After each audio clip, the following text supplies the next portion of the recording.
Hi, how's it going?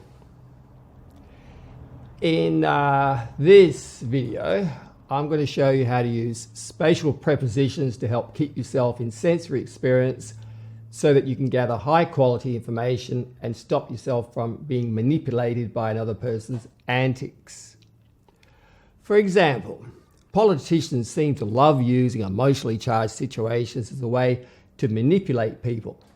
But have you ever stopped to ask yourself questions like, where are they coming from? What is underneath this? Or who or what is behind this? And you might assume the speaker has a positive intent or a negative intent. But you can only really be sure by asking questions that help you map out the situation.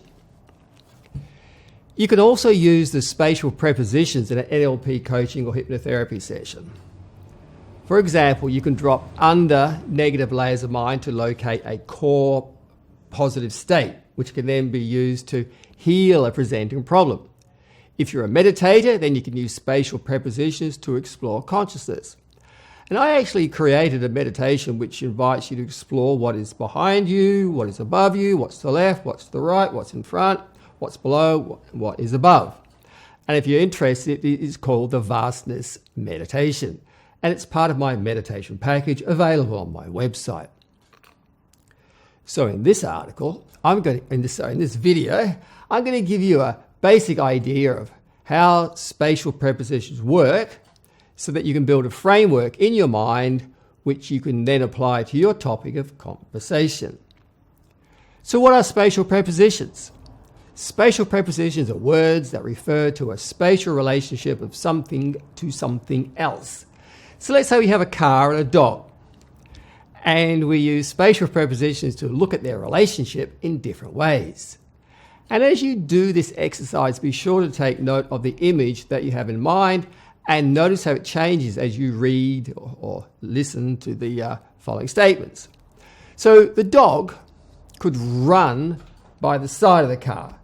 So it's a very fit and healthy dog. The dog could jump over the car. So it's a big dog. Or the dog could run under the car. So that's a little dog. And the dog could run through the car as long as the doors are open. And the dog could sit quietly in the car. Yes, that would be nice. And the dog could run around inside the car. It could drive you crazy. And the dog could run at the car, which is not a very good idea. And the dog could run across the top of the car. It's a clever dog. And the dog could run in front of the car. And that's dangerous. And the dog could run behind the car. And as long as the dog is following the car, that's not a bad idea, I guess. Do you get the idea? So in all of the above examples, you should also take note of the direction the dog is coming from and to where it's going. So the dog's coming from somewhere, it's going somewhere. So spatial prepositions are little words that indicate a spatial relationship. Now, in doing this exercise, there is an assumption that you have a perspective. So when you ran the exercise about the dog and car, what was your viewpoint? And for each one, you may have had a slightly different image in mind with a slightly different perspective. So in the following exercise, stay mindful of your perspective. So let's say the topic of the conversation is about John's anger. And we might start by exploring what is underneath the anger. Chad James called his procedure for doing this the drop-down through technique. So we ask, what is underneath the anger? And the client responds, frustration. So then we ask, what is underneath the frustration? And the client replies, sadness. So then we ask him, what is underneath the sadness? And the client replies, guilt. So what you do is you keep asking the same question to map out a chain of emotional states, which gives you an insight into how to clear the anger. Then let's take a look at what might be behind the anger, all right? So what might be behind the anger? So looking at the problem from the front, we can ask, well, what is behind the anger? And then once we get a response, we can ask again, and what is behind that? And so on. So once again, we're eliciting a chain of states, values, layers, or items that are associated with each other in some linear fashion. Now, we've asked what is underneath and behind the anger. Now we might try and find what is to either side of the anger. Something that may be associated with the anger or analogous to the anger. We are looking for something at the same logical level, all right? So keep in mind that you may not be using this procedure to explore an emotion. You could be using it to explore some socio-political topic of conversation, such as climate change. And we could also ask, and what is above the anger?